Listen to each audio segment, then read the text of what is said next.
Hello, this is saxophonist Antonio Parker, and this is A Conversation in Jazz, where we are promoting jazz through telling the stories. Our guest today is the wonderful jazz trumpeter, composer, and band leader, Mr. Michael Thomas. We ask you to like, comment, and subscribe to the channel. Hit the bell icon so we can let you know when we are posting another video or going live.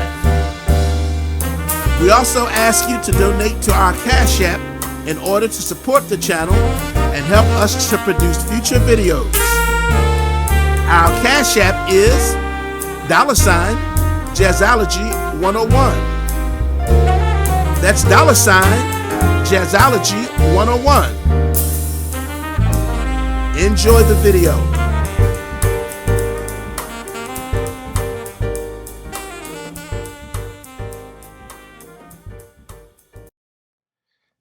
Hi, I'm saxophonist Antonio Parker, and this is A Conversation in Jazz. Our guest today is a veteran jazz trumpeter, composer, band leader, and independent artist. He has been an integral part of the Washington, D.C. jazz scene for the last 30 years and has performed with the likes of Buck Hill, Webster Young, Keter Betts, Andrew White, Bill Saxton, Bootsy Barnes, Larry Willis, and many others. His company, Jazz Head Entertainment, has produced 6 CDs featuring his quintet, which is now celebrating 25 years. Please welcome my good brother, the one and only, Mr. Michael Jazz Head Thomas. Jazz Head, what's going on, good brother? Hey, brother, what's going on, man? Hey, man, welcome to a Conversation in Jazz. Thank you, man. Thank you so much. I got to say, when we first met, we don't know where we met. We don't know how we met. We just know what? There was chicken involved. Right. But man, it's been 30 years. Yeah. And it's wild, man, because I've seen you raise your kids. You've seen me raise my kids. Of course. Yeah. And our kids' mothers are good friends. Yes. And so, man, it's been an honor and pleasure, man, to have some good folks, that you know and that you see growing and doing positive things. Yeah, man. Yeah. So what we do here is we learn the story behind the story. Okay. Now, I've known you for 30 years, but I'm sure there's a lot I don't know. So we're going to learn that today. Right on. So my first question is, who is Michael Thomas? Oh, dig that. Hey, man, first of all, I wanted to say thank you so much, man, no doubt, for inviting me here, man. You've been doing wonderful things, especially on this show. Appreciate you. And one thing I can always say is I can always depend on you. My man. Yes, sir. But hi, I'm Michael Thomas, originally from Las Vegas, Nevada, by way of Louisiana. And one thing for the folks that maybe don't realize how many folks are in California or on the West Coast. All of us came from the South, whether they admit it or not. But everybody went west. No doubt. And I'm born in Las Vegas from folks from Louisiana, and humble, lovable, independent kind of cat. And would focus on independence. But no, it's always been a idea of mine to kind of always be self motivated. And so as a young man, that I try to learn all those lessons. At least I'm still learning lessons. No doubt about it. But from things like being accountable, all that stuff at Grambling State and all that stuff. So Michael Thomas, trumpet, trumpet player, French horn player, or retired French horn. We're gonna talk about all that. We're gonna talk about all that stuff. But family man. No doubt. Try to keep everything moving and in the right perspective. That's basically me. Yeah, you always been really grounded, like and good values. That's why I always dug you, because I'm a gat, man. I came from good values. Like, Yeah. I don't always follow all. But we all strive Yeah. to at least try to stay in some line. No some doubt some about lines. it. Some lines sometimes get a little blurred, but that's all right. We know the line is there. Right. Oh, wow. So you're originally from Las Vegas, Nevada? Yeah. Yeah. And what was it like growing up in Vegas? Hey, it's kind of like anything else, but being from Vegas, we're used to 24 hours for everything. 24 hours? Everything. Back then, if it was available, it was available 24 hours, except for the mail and school. Wow. So Okay. even 7-Elevens, all that stuff was available 24 hours. Now, is it true that what happens in Vegas stays in Vegas? It used to be. You say it used to be? It used to be. Now, what's Yeah, in Vegas? Yeah. It's no longer contained in Vegas. Wow. Okay. Right? It used to be. Yeah. It used to be. Yeah. Wow. I think I've been to Vegas just briefly. We had a train layover. Yeah. Yeah. So I'm flying over all this looked like deserted land until I saw this strip of, Until you saw. Yeah. I'm like, wow. Yeah. That's the best way to fly into Vegas. Yeah. So I didn't get to go in and hang. Yeah. Yeah. But is it fun? Yes. Really? Yeah. So Vegas, I'll put it just like I said before. Vegas, anything you want is available at any time in Vegas. Gotcha. I got you. That hasn't changed. That hasn't changed. Yeah. Okay. Now more particularly, I'm from the North Las Vegas. North Las Vegas. And what is North Las Vegas? It's the black side of town, baby. Okay. Just like all these towns that have railroad tracks. Do the people get along? Are Yeah. they knocking each other over the head? Yeah, well, it like anything, we have positive, a lot of positive, and some not so positive. Yeah. But it is.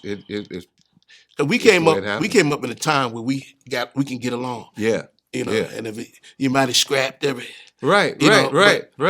We live to see it, and it's it kind kept it moving. Things have changed. I know I'm from Philly, so we actually had a community. Yeah. I don't know what you call it now. That's a longer story. But just like any of that, there was always community.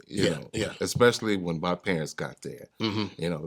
Just next door were other people from the South and other workers that were working on the strip and the restaurants and all that stuff. So it was definitely a community. You knew somebody that did this, you knew somebody that did that. And everybody kind of pulled together, brought the stuff. But that's still kind of there, but the generations have changed. So you also are connected to Louisiana? Yeah. Really? You have relatives in that? Yeah. My people from Alabama. Yeah, so that's my southern roots. I dig it. Yeah.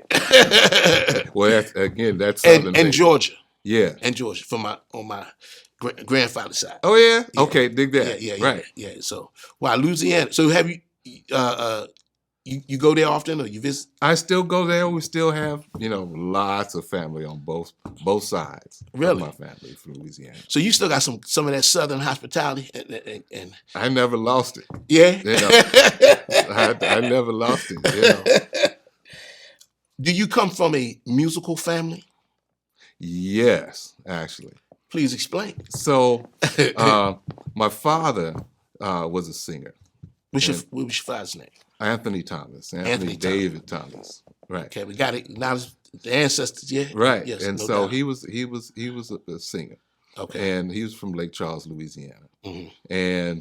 But he was also a choir director, a teacher. Mm-hmm. But he didn't teach music. Okay. He taught bonehead math. Okay.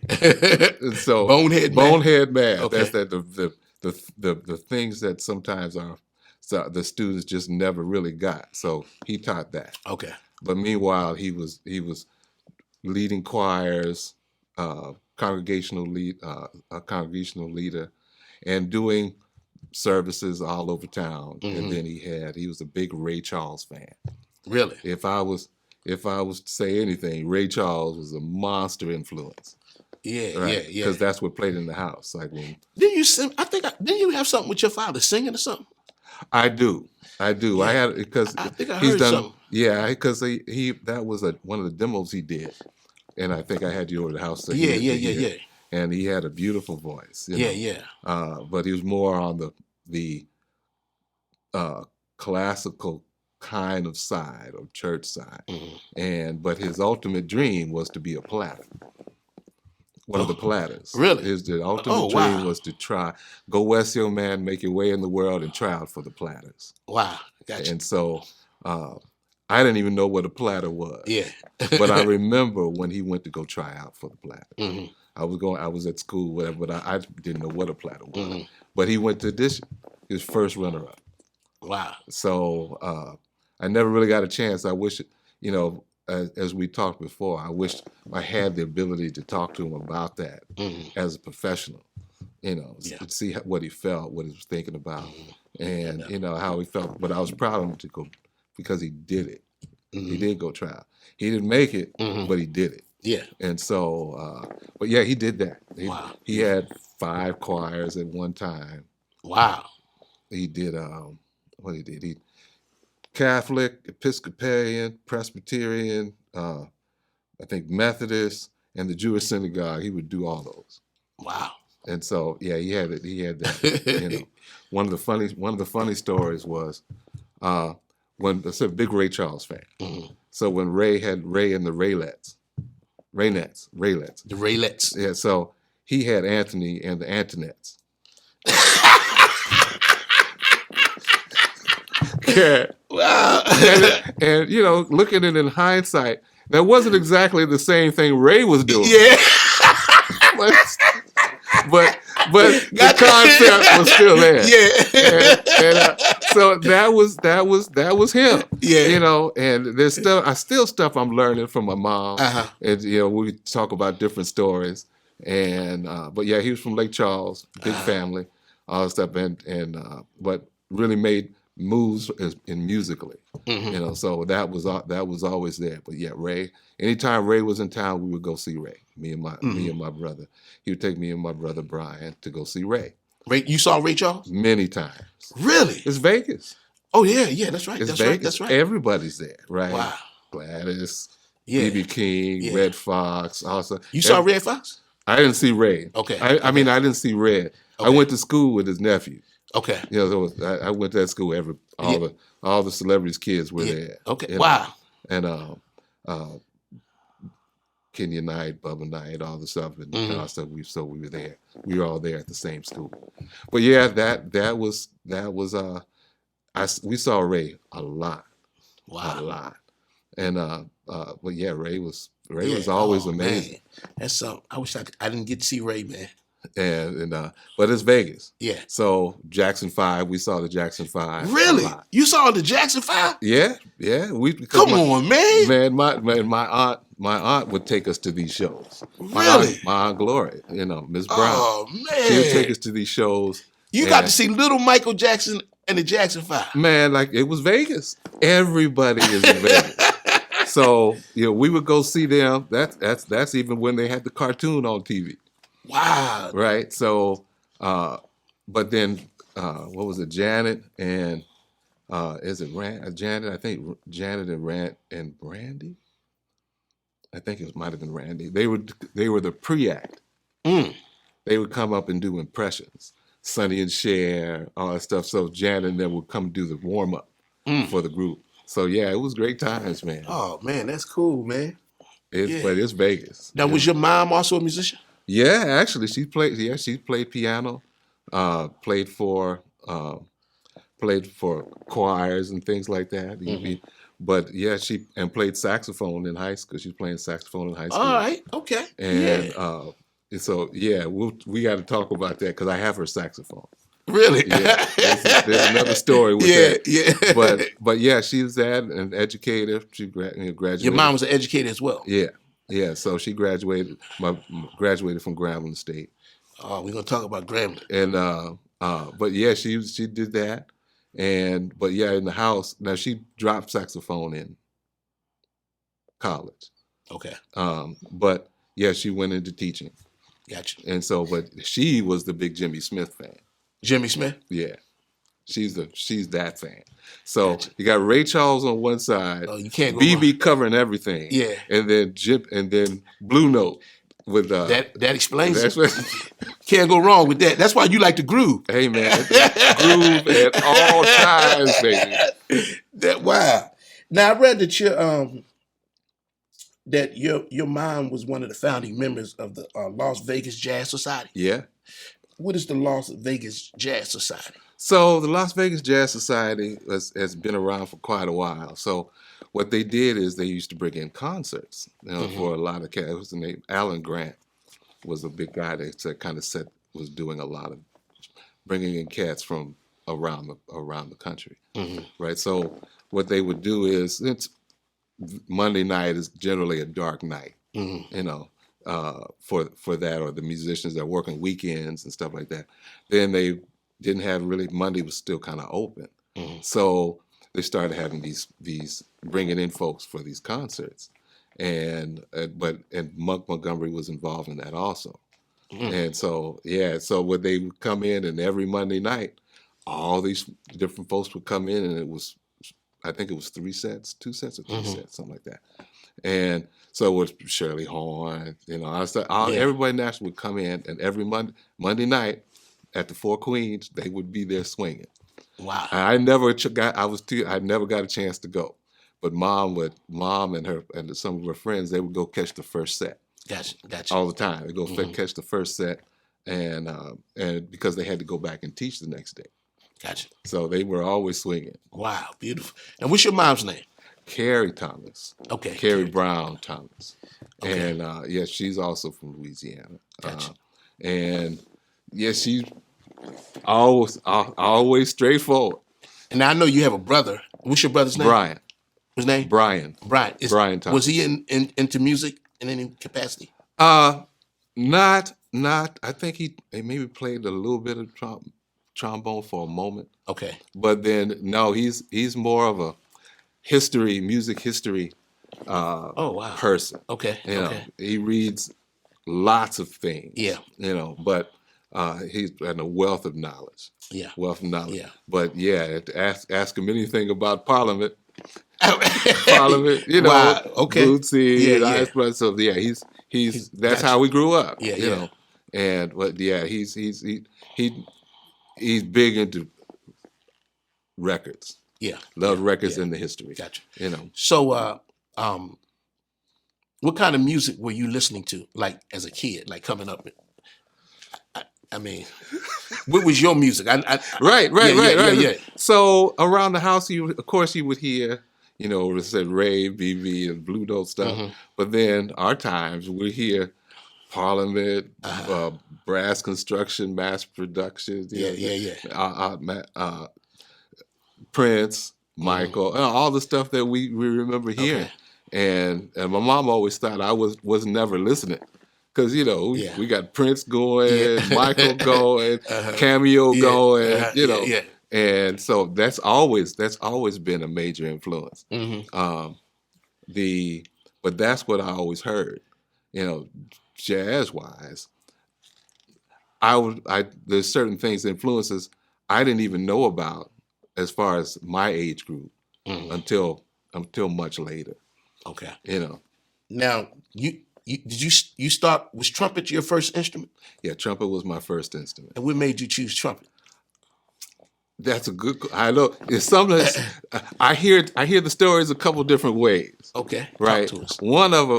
One story was, I think my father said, "Give him a trumpet, he'll be a leader." Right. That's one story, and of course I don't necessarily remember. I do remember trumpet. I didn't really particular. All the other instruments, I think trumpet was the one I really wanted. Maybe that's because I heard trumpet the best. Okay. So were you studying trumpet formally?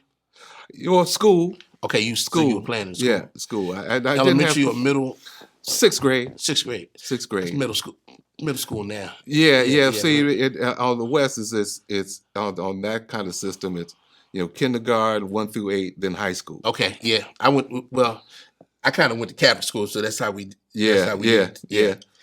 And okay, so elementary, middle school. Yeah. Okay. And so and they fed into the high school program. Okay. So I did trumpet first. Were you taking private lessons? Not necessarily. I think I took a couple lessons, but wasn't anything like. Did you have an affinity for the trumpet? Yeah, I like the trumpet.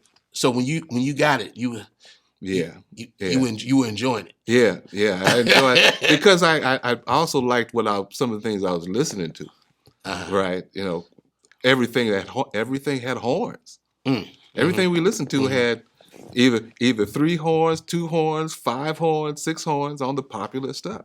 So yeah, man, I heard all those horn lines and all this stuff, and especially between James Brown and Maceo and all this stuff, and our friend Greg Boyer later on when I was here. I always heard the horns first. I didn't necessarily hear the words. Yeah, I always heard the horns. Yeah. And then I think maybe in 6th grade, since my folks, for Grambling, I think I saw the band in maybe 5th grade or 4th grade. I'm not sure how or where, but I was like, oh, they got soul. Yeah. Because bands in the South didn't have, in the West, they didn't, it was more Big Ten kind of marching style, and then bugle corps, that kind of thing. So did you play any other instruments? Not at that time. Okay. Not at that time. Okay. Moving into maybe 8th grade, 7th, 8th grade, I started doubling on French horn. Okay. Because first of all, he needed one. Yeah. Right. And I'm like, well, and Superman was gone. The tune, the movie had come out. With Superman, I always dug the sound of the horn. So I'm like, oh, well, that's cool. Yep. I like the sound of it. Yeah. So I do remember you playing French horn. Yeah. Do you still practice that thing? No, it's more than retired right now. Gotcha.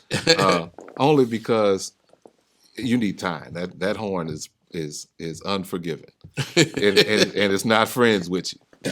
Right. So, but unless I have the time to go sit down in somebody's place to where I can really work it, yeah, it's retired right now. So did music come easy for you? It wasn't work. It just seemed like it wasn't work because I could get to kind of what was happening. Yeah. And I still had to work at it.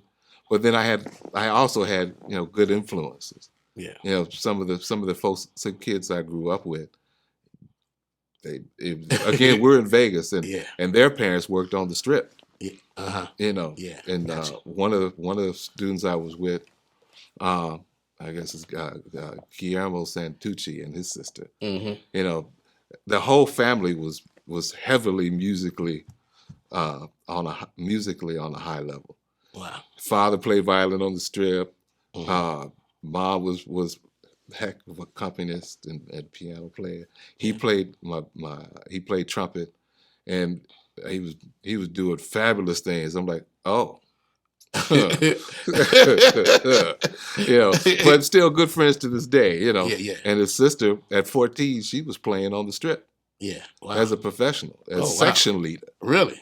So I'm like, oh, take that. Yeah. So now I wanted to ask you before we move on, what was it like being raised by 2 educators?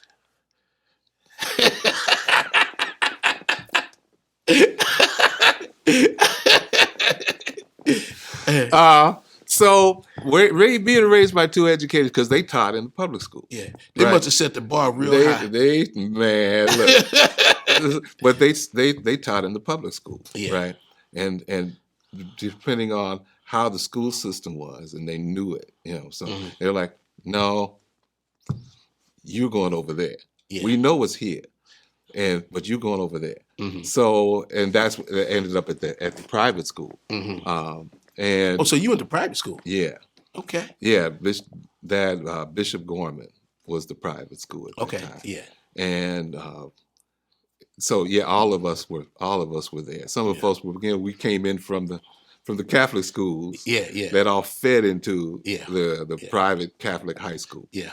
Okay. right? And so the friends that we knew even from kindergarten, all of us were Yeah. kind of fed into that Gotcha. thing, Yeah. uh, even though it wasn't many of us Yeah. in No, I there. got you. You know, if the school was 4% black, Mm. you know, Yeah. so Yeah. that's where we were, and all the stuff that comes with it, you know. So, but but as that kind of kid, Yeah. you know, our bar was high. Yeah. I'm sure. Bar was bar was high, Yeah. and was expected to be high. Yeah. You know, the funny thing is, you make the jump to get to where it's supposed to be. Now, did that translate to trumpet? Like did that mentality or that attitude? That did translate to trumpet.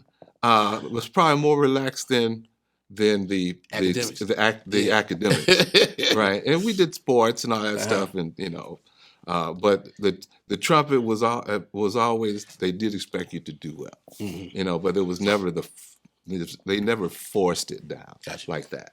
Yeah. And I, as I see other parents do nowadays, you know, they never forced it like that. They kind of let it do natural and see how I'm doing.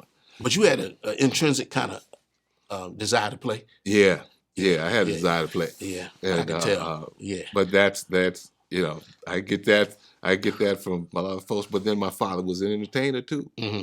you Hmm. know, so he was great with people. He was great with relating to folks, Really? and Wow. he would always make them feel good. So besides your parents, who else was there? Any particular teachers in terms of music that had a significant impact on you at, at coming up? Coming up would be, well, my music teacher at school was, of course, Ray Ashton, and Ray Ashton. Ray Ashton, Okay. right? And that was the same teacher I had from elementary to uh, high school, Oh wow. right? Yeah. Same Okay. system, Oh, same okay. teacher.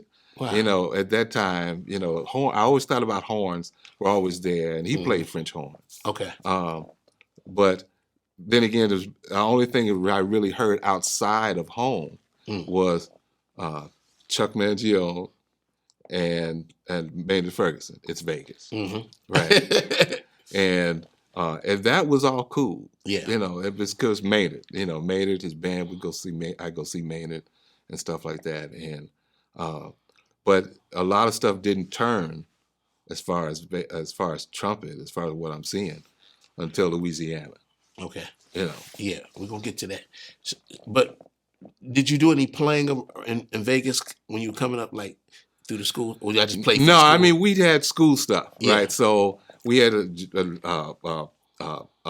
performing arts ensemble at Gorman, and you know, a jazz band, quote jazz band, right? Okay. Right. And then, you know, I only knew what I knew at that, Yeah. and that's what that was.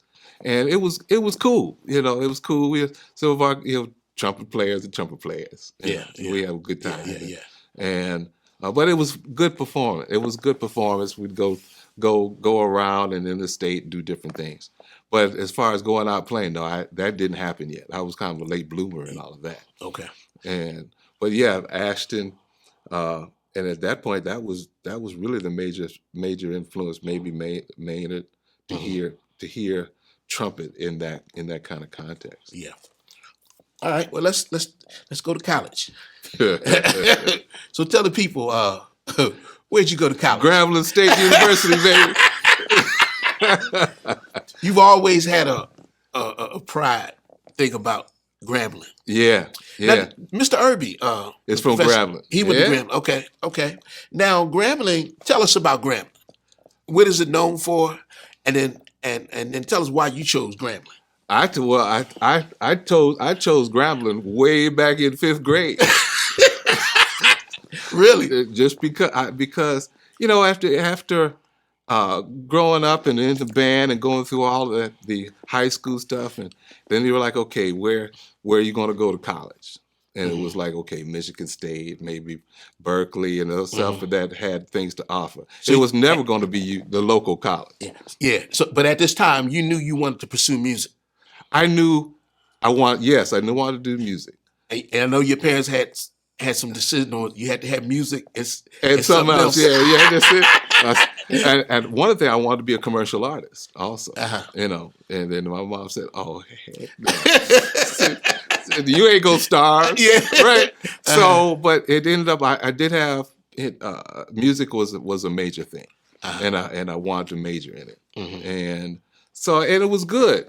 It was good, but when I saw, nothing, because growing up in that system, you know, the style of band and what was going on, I wasn't really feeling it from other schools until I knew about the black schools in the South, especially Grambling. You know, and I'm like, I didn't necessarily get that experience in Vegas. Gotcha. So I'm like, going there.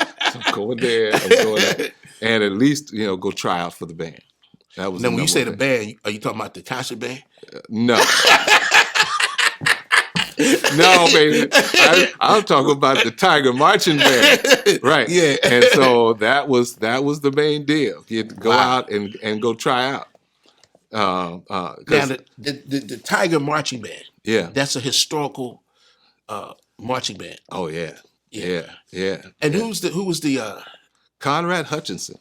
Conrad Hutchinson. Conrad Hutchinson Judy was the main band director at that time. Okay. And yeah, he was the cat. Was he tough? Oh yeah. He was everything was on a high level with him. Everything.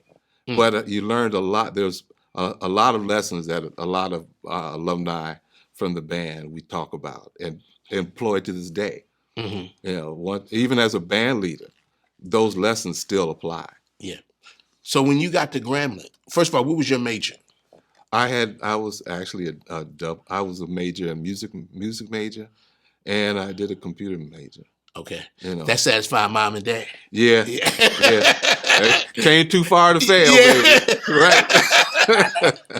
But yeah, Hutch was amazing, man. But down south it's a month long band camp.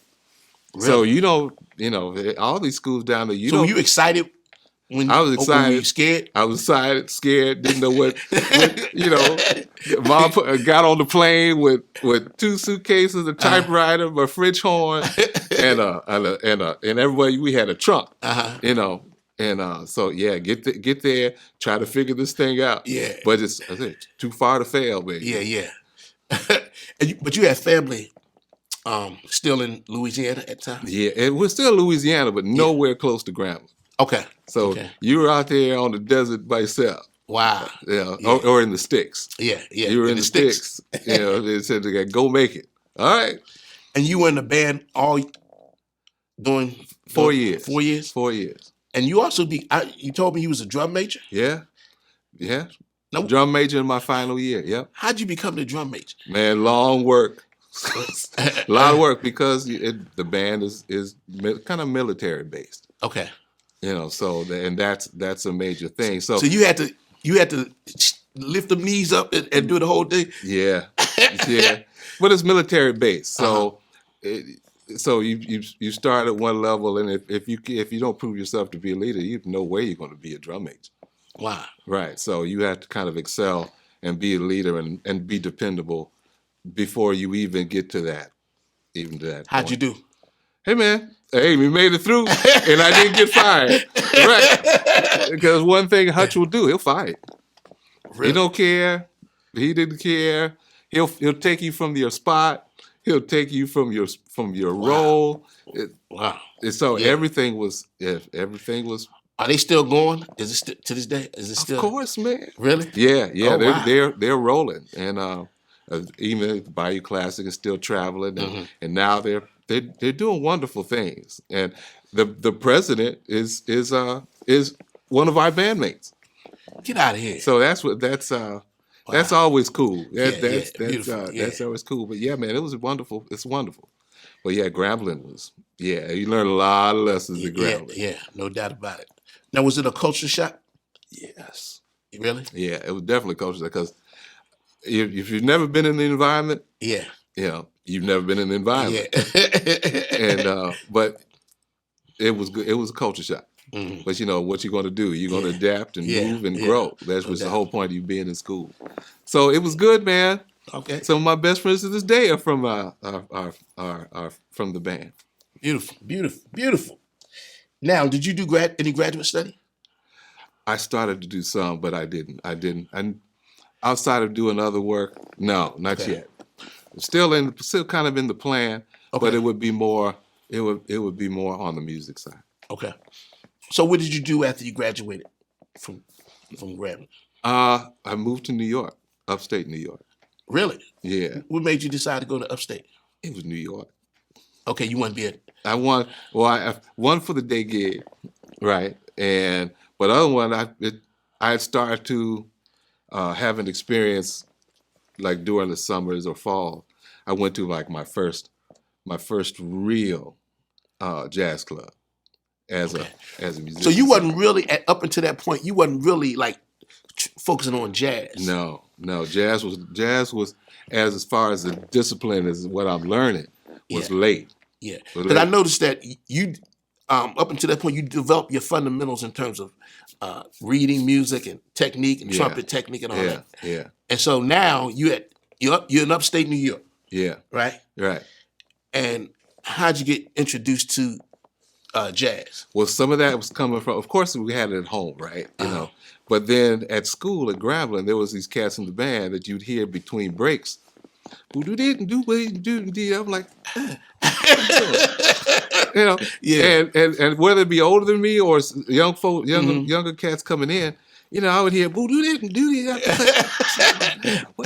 How do they do that? Yeah. And so that's where it kind of started. Mhm. And talking with a couple cats and one of the couple of folks in the band, Dr. Joseph Miller and Linwood Seals and all that. So I'd heard it, but I didn't know how to relate to it. Gotcha. Right. And I'm like, but that's cool. Yeah, I want to do Yeah. that. Yeah. And so in upstate New York, I would see these cats, but then I had maybe learned 2 tunes, something like that, and had my nerve to say, I'm going to go sit in somewhere. And so I found this place that was close to me, and it was in Poughkeepsie, New York. And then they had a club. They had jazz underneath the restaurant, right? And so I had learned my little 2 tunes as the melody. Gotcha. Didn't know anything else that was it. Could you tell us what tunes they were? I don't even really remember. Yeah, Right. All I know is I do 2, and nothing else really about it. Just I do the melody. Gotcha.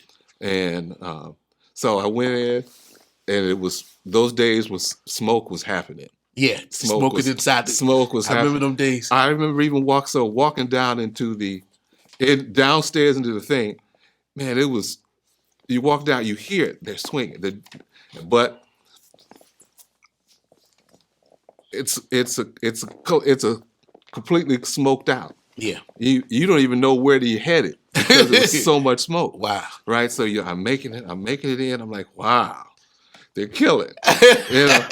But I can't see any. I really can't see anything. And I would carry a pocket trumpet with me.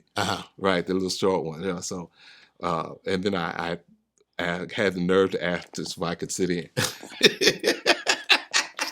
I love them to death. Yeah, because who was this? It was a band, local band. Yeah, well, yeah, it was the singer's name is Lily Howard, right, and the tenor player was a guy named Hugh Brody, and Ferdy Everett on drums. I think it was Midge Pike on bass, and I might have been let's see, 1, 2, 3, 4.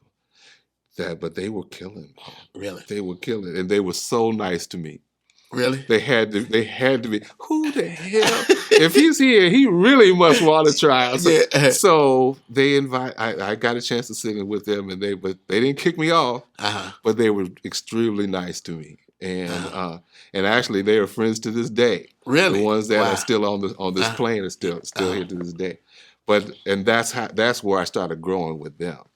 And So you would go back and yeah, let now you I sit started to make more connections on about how this works, and learning a little bit more like any other student trying to learn about what's happening.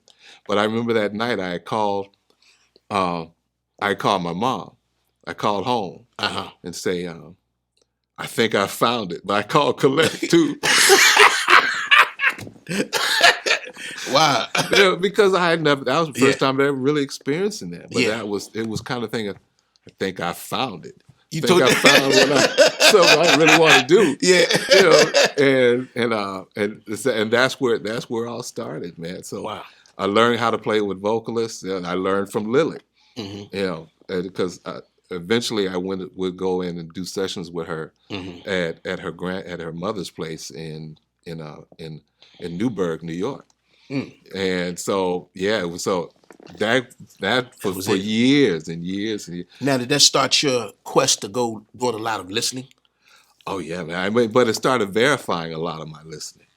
Oh, okay. Because again, I didn't come up with like some of the students now and children now. They have a lot of disciplines and methods to bring them into what's happening. Mm-hmm. I'm late. Yeah. Yeah. I'm late coming into that, so now I've got to start listening to what's happening, and still just trying to learn this, because it wasn't like here you sit down and do this, here you sit down and do this. It was like figure your way out, young man. Yeah. The one thing I always had was an ear. Yeah, you still got that. Yeah, I always had as an ear. I may not know exactly what my ear is telling me then, but I knew I could hear what I wanted. Mm-hmm. Yeah, that goes back from those. So your concept of when you were learning how to improvise was just using your ear and going for it? Yeah, I would use my ear and start to key off melodies. Okay. And I would hear it that way. Gotcha. It was a while before I knew what was on everything was ear. Mm-hmm. And so that was the path. Ear was always first. Wow. So was there, again, I'm assuming like you getting this newfound appreciation for jazz. Yeah. And so are you going to the store buying records? Are you checking out cats? What's going on with that? How is that going? Well, I would start listening to a lot of things as I started to awaken to who they were, right? And as one of those things, while still in Grambling, I would go visit my family in Lake Charles. Mm-hmm. And my cousin Greg had a lot of albums. Mm-hmm. He had a lot of albums, and this was like a critic. You talking about jazz straight ahead? Yeah. Okay. Yeah. So this was one of those things where he said, "Let me show you this. You got to hear this," because at the time before leaving Vegas, right? All I had was what I heard in the house, and Maynard and Ray and all that stuff. But there was no one young like me. I got you. At that time. Yeah. Right. So, and I'm like, because I hadn't heard it. Mm-hmm. I hadn't heard it at that time, because that's a younger generation than what my parents were. Right. So once that really happened, he played Tom Brown. Tom Brown. Okay. And at that time, it was he had just put out his first album, Brown Sugar. Okay. Right. And I was like, who is this cat? He's young. Mm-hmm. He looks great. Mm-hmm. Plays like a bat out of hell. Yeah. But I didn't know who he was. I didn't. It was because at that time it was Tom Brown, and then Wynton had come out with his first album, that classical. Mm-hmm. He started to come out with that. So I didn't. Those are like an awakening kind of thing. Yeah. And I dug what Wynton was doing, but then I really dug what Tom was doing. Wow. And because at that time you never saw anybody of your generation. Mm-hmm. First of all, I looked hip. Yeah. No doubt. It wasn't necessarily the how the older generation was, but he was young. Now, do you remember when that black coat, Witten's black coat Yeah, came out? yeah. I remember that, and then Black Pearl Yeah, yeah. with Harrison and Blanche. Man, I remember hearing Witten boy. I was as a kid, I was fascinated. He was just Man, Wynton was Yeah. he had a lot of stuff going on. yeah, boy. And to be so young, Yeah, doing it, yeah. oh my God. It's, It was just it was amazing. yeah. It was amazing. I mean, it lets you know, oh, Yeah. Yeah. that can happen. Yeah. Right. Yeah. And but same thing with Tom. Now Tom, that Brown Sugar album, Yeah. it was an album. Yeah. He had you open it up, it was him standing with his horn, the whole thing, you fold out the album, boop. And I was like, who is this cat? And at first the look, he was cool. What he played he had this big fat sound that was clear, and his ideas and it wasn't traditional swing. It was more moved towards I guess, for lack of a better word, it was now music. Yeah. Right. Gotcha. It was now music. Yeah. And but he was playing. I mean, he had, and that was a critical moment because I didn't really think differently at that point. I heard that, I'm like, oh, I like that, and I could see myself doing something like that. Gotcha. Yeah. So let me put it this way: what was the first jazz album? And back then they had albums. Right. They had no CDs and all that. Right. We with had liner notes. You did. Yeah. That's right. What was the first jazz album that you purchased? Maiden Voyage. Herbie Hancock's? Yeah. Okay. It was Maiden Voyage. That was George Coleman on sax. Herbie, Fred. Yeah. And but yeah, it was Maiden Voyage. Wow. So outside of trying to grab onto my mother's Blue Notes albums. I'm trying to get to at what point, because I know two cats that have a direct influence on you. One being Freddie Hubbard and the other being Lee Morgan. Yeah. So I'm trying to figure out how'd you get to that, how'd you get, and then I'm gonna ask you, okay, if you had to choose one or the other, which one you going with? So here's the story what happened with Lee, right? Okay. By the time I heard, because now starting to get awakened to stuff at school, I would go over my band leader's house, and he had a bunch around. And so he would say, Joe Miller, it's Dr. Joe Miller, he would say, here, listen to that. And I was over his house, and some of it was all sorts of stuff, because he was a Ray Charles alumni, right, as a trumpet player. Okay. And Chicago, all that stuff. But then once I think I heard The Messengers somewhere. I don't remember what it was, but at that point, I knew Lee's sound. I always knew Lee's sound. I didn't know who Lee was at that point. And come to find out, man, I knew Lee growing up because of the Sermon album. Wow. Jimmy Smith's Sermon album. Yeah. Right? And that had heavy rotation in the house. Gotcha. Growing up. Yeah. So, and I'm like, I said, I know that sound. I've been hearing that my whole life.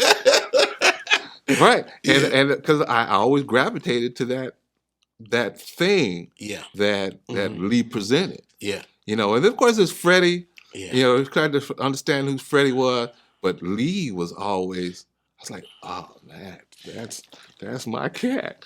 And so that's how. Well, you know where he's from, right? Oh yeah.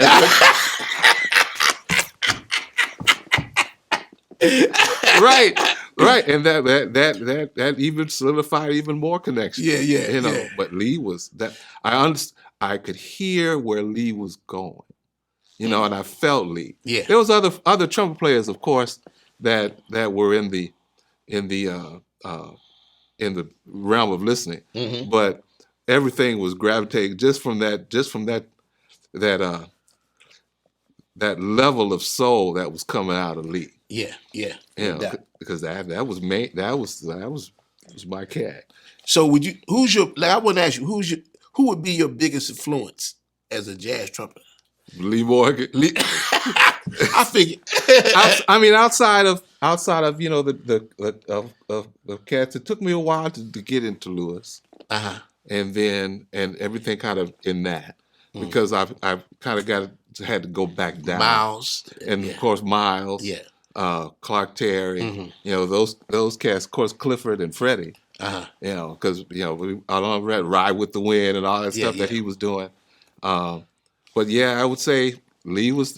I always baseline went back to Lee. Okay.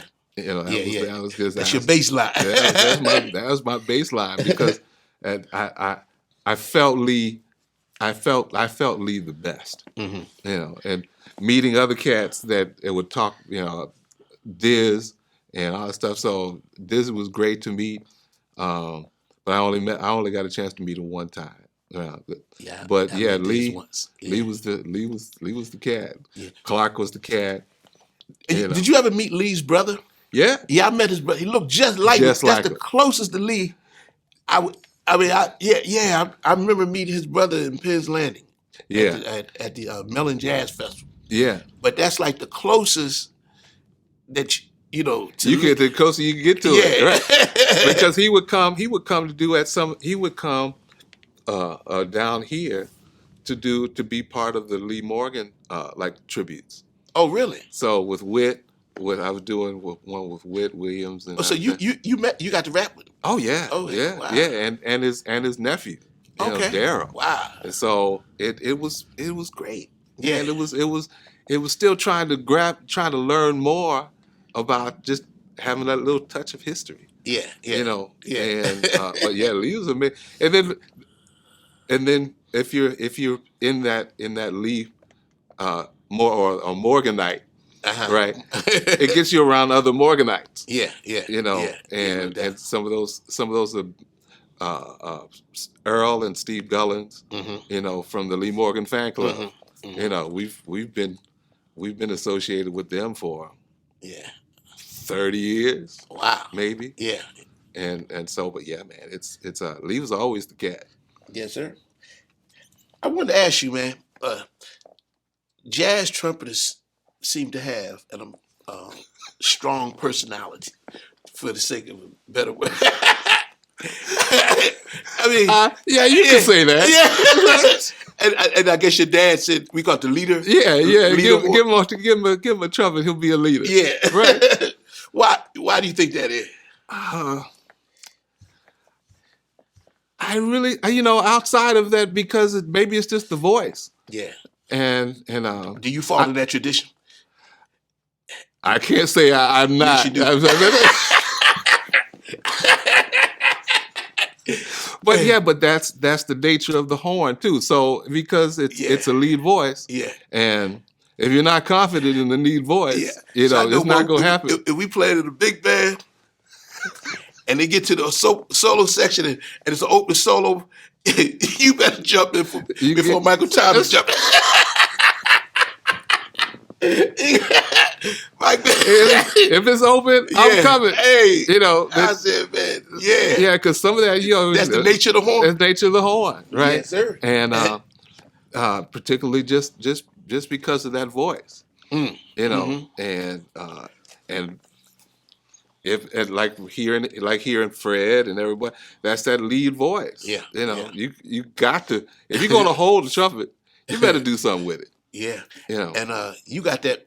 What's that Monet? That heavy. Monet, It's a Monet. Yeah. Ooh, that's a horn. It is definitely a horn. But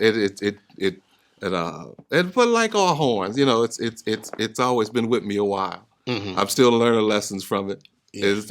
But it's always good. Now, who's the cat? Was that Felder? I mean, not Felder. Yeah, it was Bill Fielder. Yep. Okay, he's the cat in New Orleans. No. Fielder was Philly, and at Rutgers. He was also at Rutgers. Is that the cat that went and studied with William Field? Yeah, and a lot of folks. Did you get to study with him? I got a chance to study with him Wow. I'm still learning lessons from that. Yeah, Totero, Yeah. Terrence, all Tell those Stafford. cats. They studied Okay. with Fielder, and yeah, he was an amazing cat. Really? He was an Wow. amazing. He was an amazing cat. It's one of those. I wish I. And you find out how many Brian Lynch, all those folks, they all Yeah. studied with Fielder. In fact, a lot of the military stayed with Fielder. Really? And yeah, he was an amazing. But he was also a big Lee Morgan fan. Oh wow. Really? Huge Lee Morgan fan. How many lessons did you get? I only got a chance to take him one and then talk to him. Okay. But what he laid out. But usually that kind of lesson, it goes like 8 hours.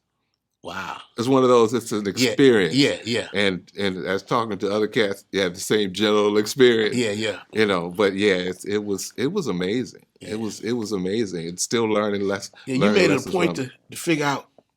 Okay, I got to connect with this cat. Yeah. Well, in fact, Larry Willis gave me that. Oh wow. Yeah, Okay, but at one of those gigs, I think we were both on or something like that, and I talked to Larry, and Larry said, "Go see this cat." Gotcha. And Beautiful. so yeah, I always thanked him for that. No doubt. Now, let's talk about the great tenor saxophonist, Mr. Bill Saxton, aka Mr. New York. Now, would you connect with Mr. Saxton? Upstate New York. In upstate? Yeah. Was he living in New York? No. Oh, he was in New York City. Yeah, he lives in New York. He lives in the city, and I think it was in Poughkeepsie.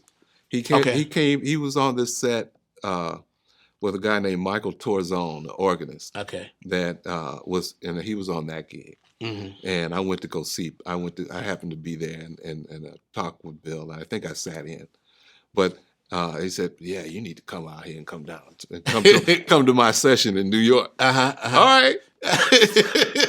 Because Roy, I think it was around that time. Roy was just making his way through town. Yeah. And setting a lot of stuff on fire down there. And he would go all these sessions. And Bill was leading a session at the Vanguard. I think Sundays or something like that. Mm-hmm. And yeah, he was, so that was the first introduction to Bill Saxton. Wow. And did y'all develop a continuing relationship? Yeah, man. That's why I used to bring him. Didn't you bring him down to HR 57? Yeah, he came down. Yeah, he came down to HR. I remember he used to come down to HR. Yeah. And yeah, Bill was. He was a monster. Yeah, I always admired his confidence. Yeah. Like he always... That's the first time I heard, he was at, what was it, St. Nick's Pub. He would do that. And that was the first time I would go see him down there, but it was the first time I heard, yeah, the CD's free, but my signature's $15. That was the first time I heard that. Yeah. Because he's always had a monster command of the horn. Yeah. And as an educator, he's always been that too. Yeah. Because hanging out with Bill, and he introduced me to a guy named Errol Parker, and who was a band leader in New York. And he said, "Well, come meet Errol and try out." Basically, I went to go play with Errol Parker, and he had a tin-tat. And in that band at that point, it was Donald Harrison, Philip Harper, Bill, a guy named Kerry DeNegris. That was that band. But that, come to find out, everybody had been in that band. Really? Wallace had been in that band. Everybody in New York at some point had played with Errol Parker. Okay. And he was self-produced cat. Wow. He was self-produced cat, and Sahara Records was his thing, and he was from Algeria. Okay. But his concept was, he had a thing called like bitonal concept. Bitonal? Bitonal. Okay. Right. So his solos would be in pairs, hit different groupings of instruments. So he would say, if it was a trumpet solo, he would pair it with maybe a baritone sax, or a soprano and a tenor. He would use pairs, but then he had this concept where it would be like a half step or something apart between solos simultaneously. Wow. It was different. Yeah. It was different. But he was traditionally a piano player. But being from Algeria, the drums were always a big part. Yeah. So he would take he would still be playing drums on his tunes, Mm-hmm. and but he substituted the snare for a conga drum Mm. to get the kind Yeah. of the sound he Yeah, wanted, yeah. and there would be no other chordal instruments except for the guitar. Wow. So it was definitely a different concept, man. Yeah, wow. And but that's how I met Bill. And Bill, he was in that group? Yeah. Okay. It was 6. He was like a standing member of that. Yeah. that How's group. he doing? You still talk to him? Oh man, he's great. Really? He's got his he's still running his club up in Harlem. Oh, wow. You know, Okay. Bill's Place. Yeah, You Bill's know, Place. Bill's Place, you know. So Man, yeah, I would love to interview that cat, man. man, Yeah. all you have to do is call him. We'll talk about it. Okay, yeah, man. But Shoot. yeah, Bill, and so Patience Higgins was in that band, Mhm. and that's how I met a lot of the cats down in New York, man. And I re-recorded and toured and all that Wow. stuff. So were you going down to the city Yeah, frequently? yeah. Okay. Yeah. I would go down, come hell or high water, I'd make it down. Yeah. And you used to go visit Philly. Yeah. Now, what made you start checking out Philly? My wife Deborah, she was going to school down there at Temple. So did you meet Deborah? Did you meet her in upstate? Because she's from upstate, right? She's from Queens, New York. Oh, she's from But Queens. I met her upstate because Okay. she was going to Vassar, Okay. Vassar College at that point.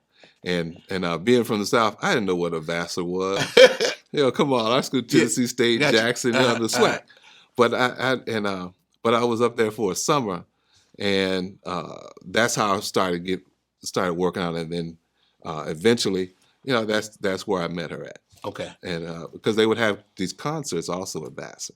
Okay. You know, it's like a private college that is very affluent children and students from major families, that kind of thing. Gotcha. But in the walls of that school, they would bring in Ron Carter, Jim Hall. They'd have these concerts in there. Wow. And I'm like, oh, you wouldn't even know it. Right. That's where I met them. So, but Philly. So she was going to school in Philly. Yeah, Temple. Okay. And so I would come. See, I didn't connect that. Okay. Yeah, so she was going to school at Temple, and I would come down, and I'm like, well, trying to go out and see what the world is like in Philly, especially all that stuff. So I met a guy named Joe Jefferson, tenor player out of there, and I would go sit in with him all around different parts of the town. Where was he playing at? You know, remember? He was playing at all the places that Did you in South Philly. Did you go to Natalie's? Yeah, Okay. But he would be playing at all the places that had horoscope names. Oh, gotcha. Red, Aries 2, Yeah. Capricorn, Yeah. all that stuff. All those places in South Philly, you know, because it's an organ town, right? Yeah. And if wherever it's at, there's an organ smashed in the corner and a drum set, if there was a drum set, and a big bar in the middle. You ever get to go hear Shirley Scott? Yeah. Yes. I would at Ortlieb's. Wow. What about Trudy Pitts? Did you remember seeing Trudy Pitts? Yes, I saw Trudy. Yeah. And Bootsy Barnes. Bootsy, oh yeah. Bootsy was my cat. Oh, you yeah. know, because all of us young cats would go hang out. Yeah. And then it was over at Natalie's. Yeah. And Natalie's was at 40th 40th Market. Yeah. That's where I saw Hank Mobley. Yeah, you were telling me about I saw that. Hank Mobley and Natalie's. And it was fabulous. Yeah. You know, because first of all, they were kidding.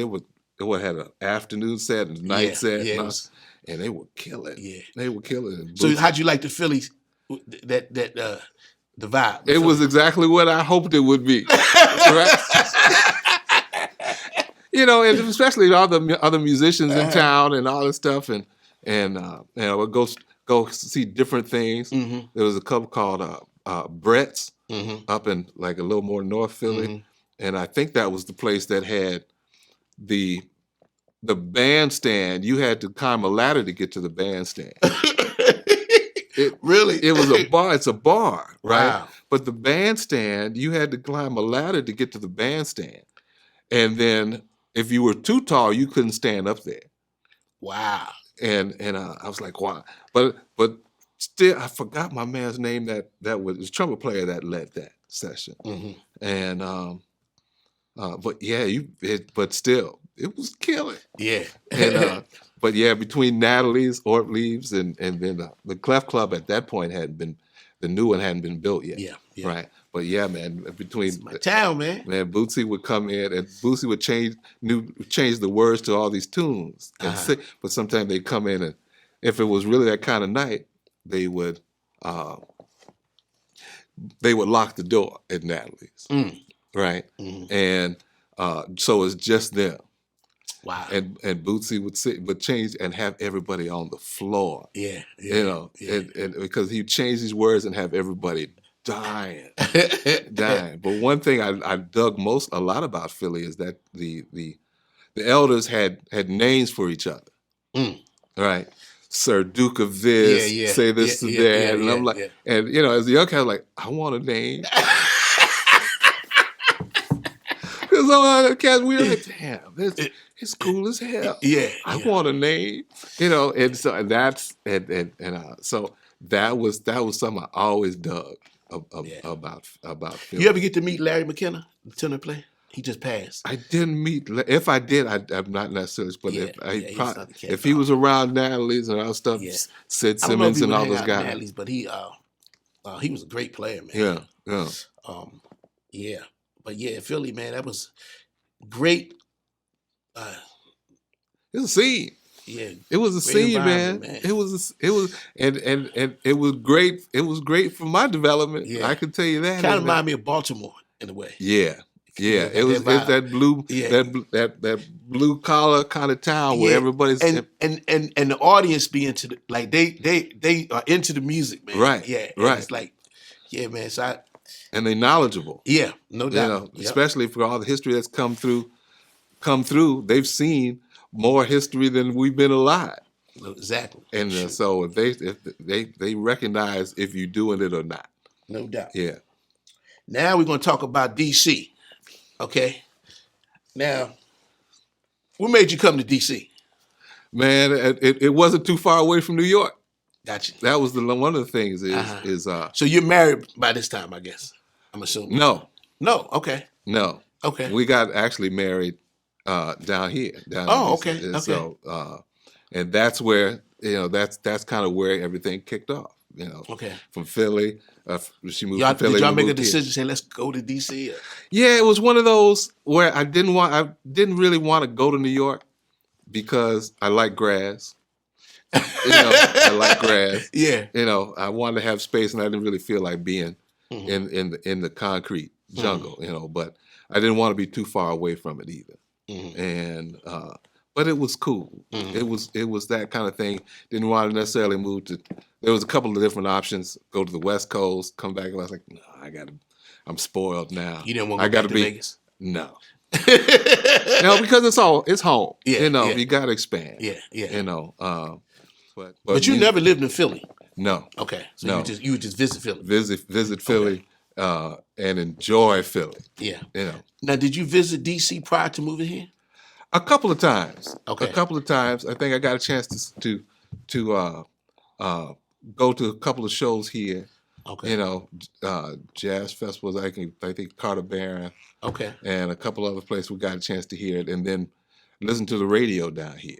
Oh, okay. That because at upstate New York, there wasn't really a lot of jazz radio going on. Was there something particularly that attracted you to this area, the DMV? It's black.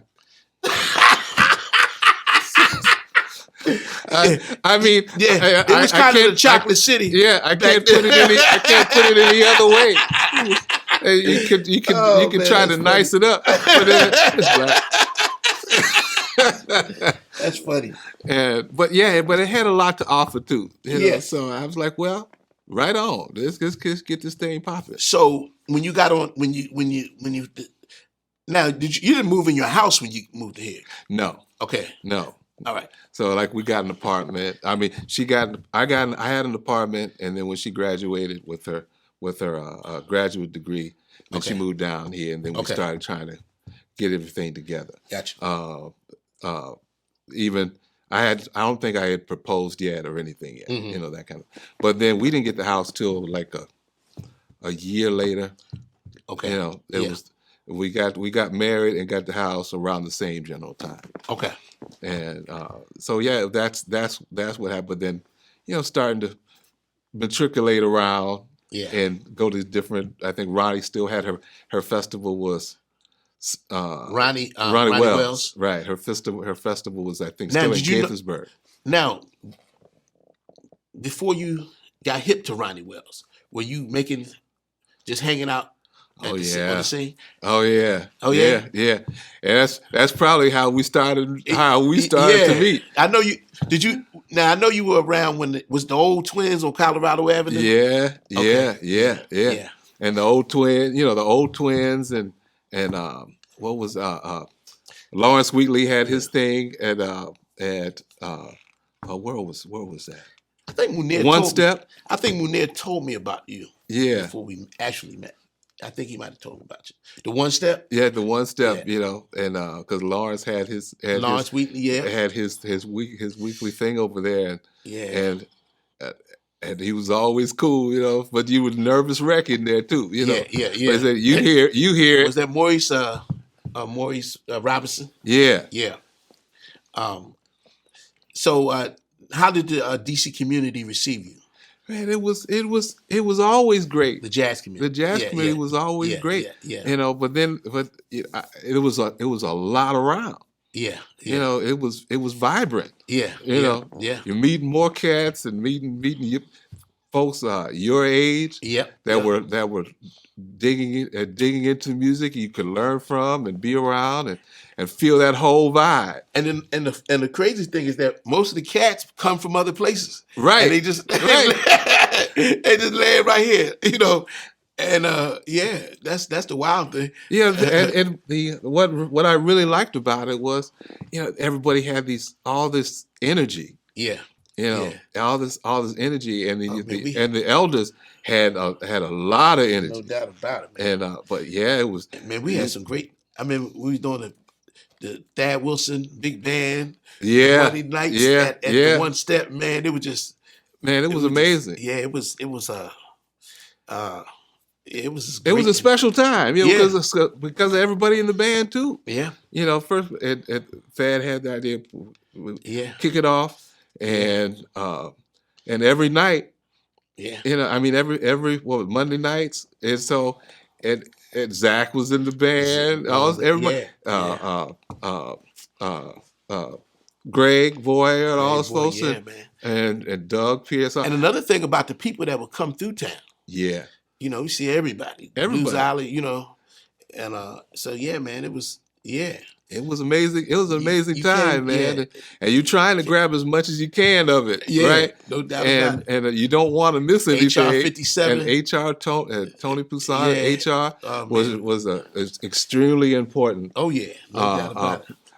venue or venues. Yeah, and its different incarnations, but still, it was amazing, man, and it was an important part of our development. No doubt, man. And even places like Chuck and Billy's. Yep. Chuck and Billy, Zach and I would be in there. Yeah. With just getting all these soul lessons. Yeah. From Westminster Church. and Westminster, which kind of came from Let Them Play. Yeah, Let Them Play. Then HR Earl Banks. and then Westminster. Yes. They followed that whole Yeah. followed that whole line, man, and it was an exciting time, and you didn't want to miss anything. Exactly. You got Shirley hanging out, everybody hanging out, Bots hanging out, Buck, Yeah. Nap. Yeah, and some of the elders who are no longer here, man, they had some characters. They were all characters. Yeah, they had some characters. Lady Byron. Yeah, oh boy. that might be for another show. But they were amazing parts of the fabric, of which we stand on. So, but even not being from here, you felt like home. You felt like home. Yeah. Yeah, no because doubt. you can't wait to see, like at the Thad's band at One Step. Oh yeah. You couldn't wait Oh man. for the next cat to stand up Yeah. and hear what they're gonna play. And you been, especially that trumpet, because y'all had some cats playing, Yeah. boy. You had to step up. You had Doug, of course. It was Doug Davante. Pierce, and Vontae. Vontae was a little later, right? Okay. So you had Alvin, I'm trash. uh, uh, uh, I'll come up with his name in just a moment. But Doug, Alvin, me, and uh, I'll pull up in a Yeah, moment. of course that. And Thad leading the band. Yeah. You know, they just say, It "We'll was, be here." What did he say? We'll be in this band forever. What did he say? What was that? It was a line he used to say. Yeah, I remember that. And every day for the rest of your life. We be here every day for the rest of your life. And I'm like, but it was nice. It was a good thing, and it was a magical time. That was probably the best way to say it. It was a magical time because you couldn't wait to hear, because all the cats were kind of young. Yeah, you know, it had a couple levels, but everybody they were hungry, they were young, and you couldn't wait to see what the next cat was going to play. Yeah, you know, because everybody had something individually to offer, and as a group they had a lot of stuff to offer, man. So that was a big step. Now, what was the impetus for starting the Michael Thomas Quintet? Man, the quintet was one of those. I had some bands I started up in upstate New York, right? So, but I hadn't had an official group, right? So, but the thing is, as a trumpet player, and I think at that point you and I might be already at taking music courses at UDC. Yeah. Right. And so, but I'm like, well, if I want to make sure I have something to offer, I might as well get ready to lead my own group. And that's where it started. You know, and how'd you go about selecting the members for the band? It just kind of happened. You know, from being around and playing with different places at the festivals in town. But the killer is that I think Zach was the first person that I really had that kind of connection with. I think Todd Ledbetter was Todd Ledbetter was running around that time, and we had done a lot of things together. But then Zach and I started really formulating what was going. You know, I liked where he was coming from, and then we had that trumpet tenor sound. That was really, I was like, huh. You know, and then that's kind of how it started to be built. That was the nucleus right there. That was the nucleus, and then I think it was Kent, Frank, and Darius was last. Okay. You know, but then it was one of those things of as those lessons from way back from Grambling. But you know, the great thing is like all those y'all get along. Yeah. You know what I'm saying?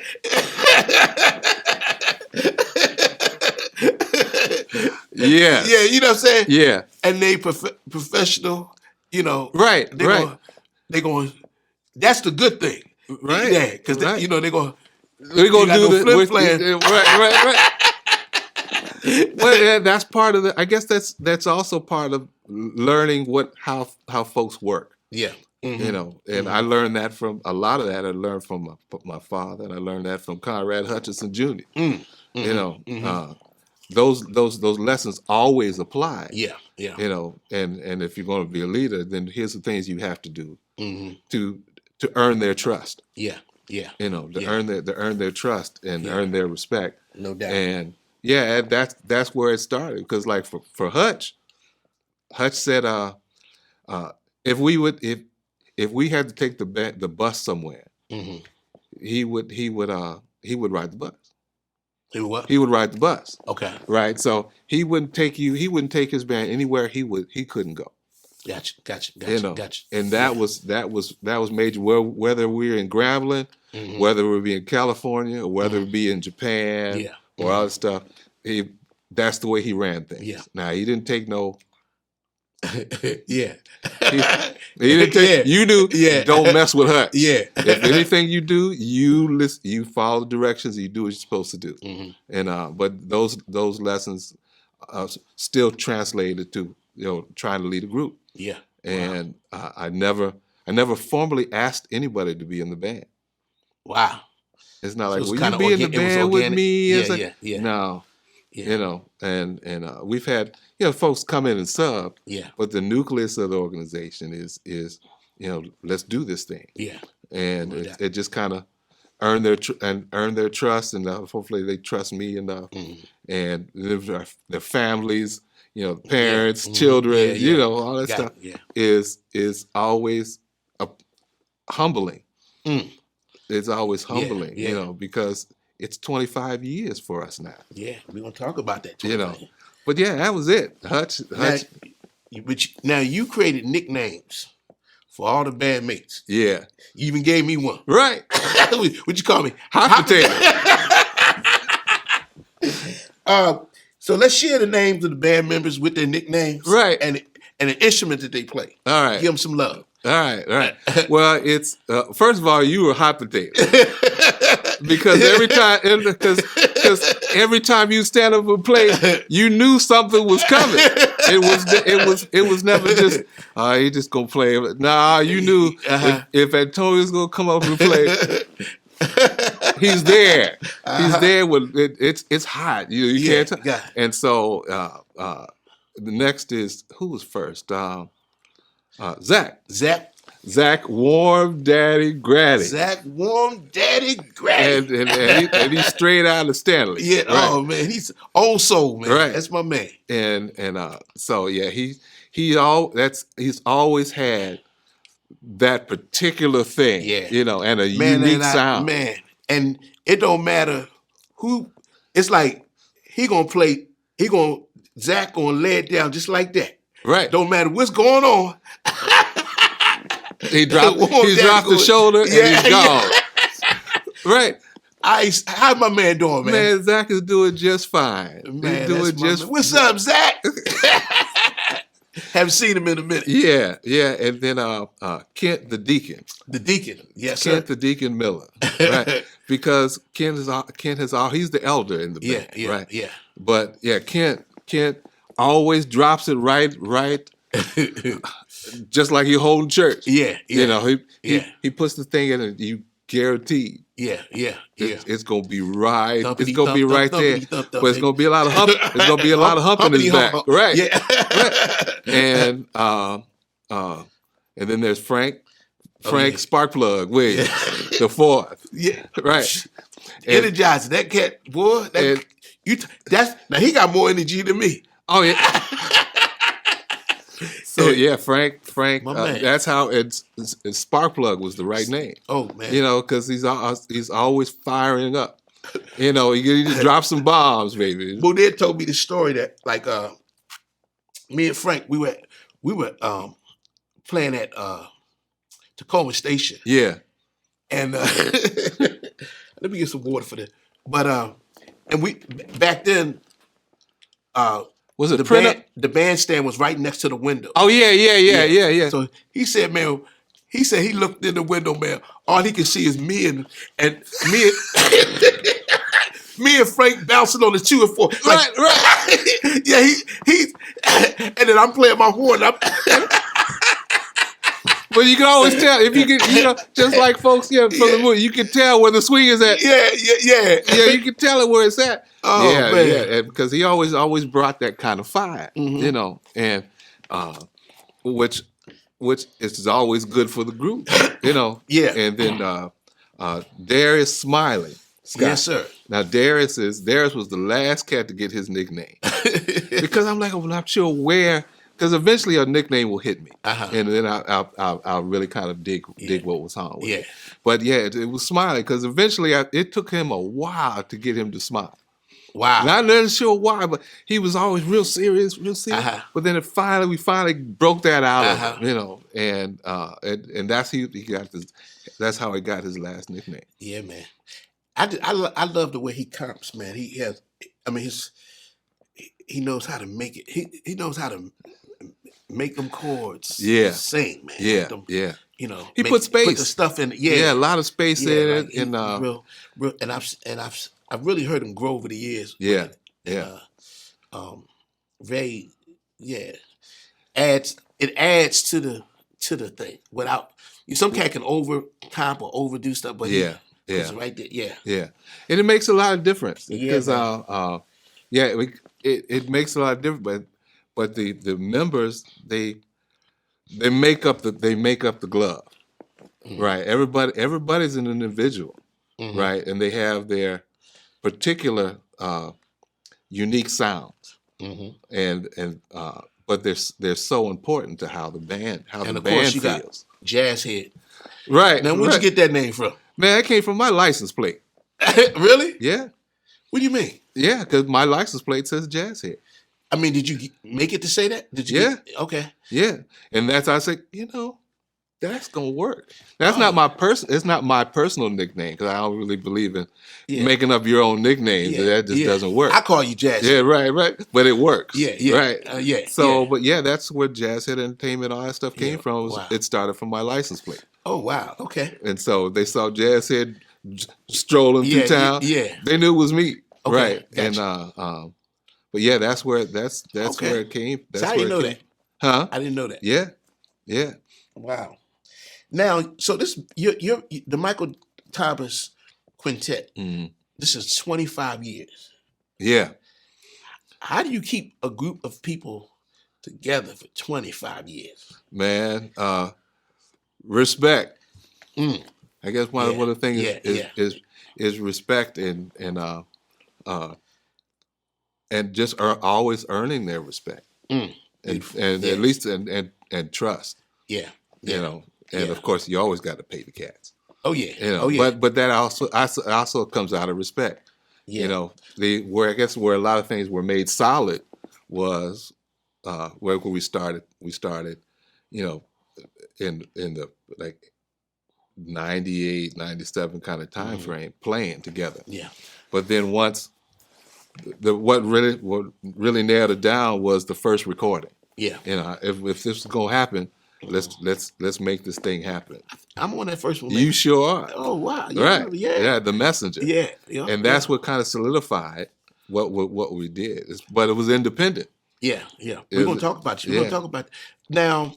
I can attest to the fact that even the last time when I heard the band, man, Zach wasn't on it, but it still sounded like a band. Yeah. And man, that's I just think that's important. That really, it's a difference when you doing a gig and you got a cat. Can you make this gig? Boom, bam. Yeah. And when you got cats that play together, you know the nuances of each other's playing. But man, it's like it really sounds like a band. Yeah. You know what I'm saying? Yeah. And which is beautiful, man. How important do you think that is in terms of developing more bands in jazz? It's the number one thing. Yeah. I would say that's the number one thing. Yeah. Because for me, the whole point is a band. That was the whole point. It wasn't, nothing was really about me. Is here's the band. Yeah. Is this member, this member, this member, and this member, and this man. That's the band. And even in advertisement and all that stuff, it's the quintet. It's the band. Now your music has similarities with the Blue Note sound. Yeah. If is there something to that? We come straight out of Blakey. Okay. Yeah. We come man, straight out of Blakey. So was that intentional? Very intentional. Okay. Because that's what we hear. That's especially what I hear. Yeah. And that's where the band is based, right? And the reason the band members is they're based in that too. Yeah. And we may do. Everybody's still an individual, and they do their own projects and do the thing. But as far as just swang, that's the band, and how we create music and the originals and all that stuff it's all based in that vocabulary, and we kind of swing. Any highlights, like moments that's over these 25 years? Any highlights, things that stick out that you would like to share? Well, the things when we would go touring different parts of the country, and I wouldn't be afraid to bring the band anywhere, because I always thought that this music shouldn't be pigeonholed. right? Don't separate it. Don't separate it out of the other music. You know, so we didn't. We brought the band to this festival in Fairplay, Colorado. You know, it's a way out thing. They had an independent music festival, and I was like, I ain't afraid. You know, and everything was at that festival. Everything. Wow. Gut Bucket, Hillbilly, rock, some blues. So everybody was there. Wow. You know, I'm like, come on. They need some swing in their life. Yeah. Right. Yeah. And so, we went to do that. We also did the, I think it was we did Denver at that point too, that night. We had to drive way out somewhere in Colorado. Wow. And I mean, it was like not quite a horse and buggy town, but it was close. Wow. You know, way out. But yeah, we had a great time. Wow. But just after us, you heard some heavy metal stuff going on and all that stuff. But I was never afraid, and I always still think to this day, you know, this music belongs anywhere. Yeah, that's right. You know, don't well, you've been pigeonhole very it. consistent, man. I can tell you. What I could, I can tell that you. First of all, you were a visionary. You know what I'm saying? Yeah. Like that you really thought out. It seemed like you the kind of cat that thinks things out. Or thinks things through. Mm-hmm. And you hit the bullseye. Man, I'm still pulling arrows, baby. Yeah. So we on 25 years, man. Yeah. And what we got there? Yeah. This is it. Where's my camera at? That's there. So this is the latest. This is our latest offering, called titled 25, and this is to really dedicate to our 25 years together as the quintet, and it's really an honor of love, man, and respect to the cats, because what can you say, man? There's a lot of businesses and this is on everything. Your label, Jazz Head Entertainment. That's right. This is the sixth recording of the Jazz Head. Wow. Now, how 6 recordings? Yep. Wow. And this is called 25. Now, you remind me. I call you Andrew White Jr. So we got to talk about Andrew, right? You know what I'm saying? Now, how the late great Andrew White, right? Yeah. Who's the most voluminously self-produced jazz artist in the history of jazz. All time. Yeah, of all time. Actually, in music. Right. Exactly. How has he impacted you or influenced you in what you're doing? Andrew and what's the right word for? Andrew was a monster influence. Wow. Because way back from the One Step Down. Mm-hmm. Right, when we had he'd come sit the first set. He'd come sit right behind the trumpet section, right at the door, and so that's the first introduction to Andrew I had ever had, was meeting him personally, and his laugh always, his laugh, but then it started to be awakened into his space, and how much, because you meet him. A normal cat with little changes, But you knew there was something really going on with Andrew. Yeah. And way back from his book, "Hey Kid, Want to Buy a Record?" Yeah. And so, but Andrew is a self-produced person. Andrew is is one of my templates. Yeah. Because because I noticed like Andrew. I mean, you design your CD cover. Yeah. Yeah, you know what I mean. And you the Jazz Head Studios. Where's it located? It's in the house, baby. You the engineer. Yeah, man. Look, way back from that first recording, right? Because I set everything up. We're going to try to do this thing, and one of the reasons I got the house is so I could develop a studio for the band. Yeah. Right. So. I got everything treated, but I was supposed to have someone come in and help that day for the recording. They didn't show up. So now what? The band is here. We're ready to record. The one thing, we have been performing regularly, right? So the stuff is now ready to record, right? Gotcha. And so now we got ready to record, and no one's there. Wow. I mean, the if the person I come in to help didn't show up, and I'm like, well, it's not going to stop the show. Yeah, yeah. So I set everything up and we record it. Wow. So I'll track it home, and then we mix and master somewhere else. Yeah. But yeah, man, and it was exciting. Yeah. You were there. Yeah. All the cats were there. Yeah. Whitmore taking photographs, Yeah. all that stuff. So, but that was the part. That was the initial start of, oh, I can do this thing. Yeah. And have a product that was comparable to a major studio. Yeah. And not look like, and not have a sound or feel like something inferior. And that was the whole purpose of it. Gotcha. And so that once that template kind of worked, I was like, oh, I can do it. But then talking to Andrew, other self-produced cats, that made a big statement for us. Now, did you learn some things from his business acumen that you carry? All of that. Andrew was one of those people who was so heavily organized that it was just to be around it. Yeah. Was a university lesson in itself. No doubt about it. Like, especially when he was able to put his hand on anything he produced, even flyers at any time. Yeah.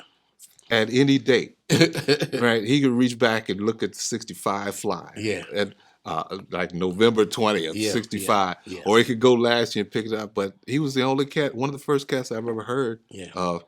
He had a production schedule, I think, at least 2 years out. Okay. Right. So what dates and what's going to be produced at what time and when. Wow. So he would have that built out for 2 years ahead. Wow. So, and you and I know from doing anything self-produced. Yeah. But it was more like a corporate schedule of produced things that here's his schedule. Here's what's coming out this date, April next year. And this date that next year. Wow. And recordings and publications, all that was in there. And I had never seen anything like that. Wow. I was like, wow. And they were like, I had to. How do you have time for this? Oh, I got time. And he also performed on one of your recordings, right? Yeah. It was one of those things we had been talking so long about and always involved. We'd talk weekly almost. Did he make you sign a contract? Yes. Yes. Yeah. Yeah, he did. He was. I mean, anything Andrew did was a lesson. Yeah. And just even to rehearse and to do things and how business is done. Yeah. And even to understand and read the contract. Yeah. Yeah. It was a university lesson, actually a graduate degree lesson, just in itself. Yeah. But how he did business, how he worked business. But then for have Andrew play, one of the things he told me was because in terms of generally how the business is, he said, I'm out of that particular business. I'm learning from you. Right, because it was current. Yeah. But then I'd be learning from him because of all the stuff that is still applicable. Right? Yeah. And so, but yeah, he said now he loved the tune Mike's Blues. He loved that tune. He said, now look, tell Zach if he's ever can't be there, all I want to do is play Mike's Blues. Wow. And that later translated. Because he was always truthful. Wow. Yeah. And so when we got ready, I asked him about maybe doing the live recording. And he said, yeah. and that was it was a wonderful thing because we recorded Twins. Yeah. And which was a spot. Yeah. Which was owned by Mozzie and Kelly. Yeah. So, but that was I really felt comfortable there at Twins. Yeah. Yeah. As opposed to the other venues. All of them could be but as far as what's happening, I wanted to do a weekend. And we always would do weekends at Twins, and we could get more to the ground, more to the people, and really have an understanding between what's going on between us and the crowd and the kind of community. Yes, I'm not as organized as you are, man. And I watch. I mean, you got the. I mean, you know how to get the mailing lists and all that, man. You're consistent. Is that things you picked up from Andrew? I always picked up things from Andrew like that, Yeah. but uh, uh, but then again, a lot of the lessons come from college and listen to way and trying to stay consistent. Yeah. Because try to build a brand and build all stuff is look and be consistent. Yeah. Yeah. And the band was the main consistent thing. Yeah. That's always first. Cool. Even how we're presented and how that stuff, it's always that kind of thing to be consistent.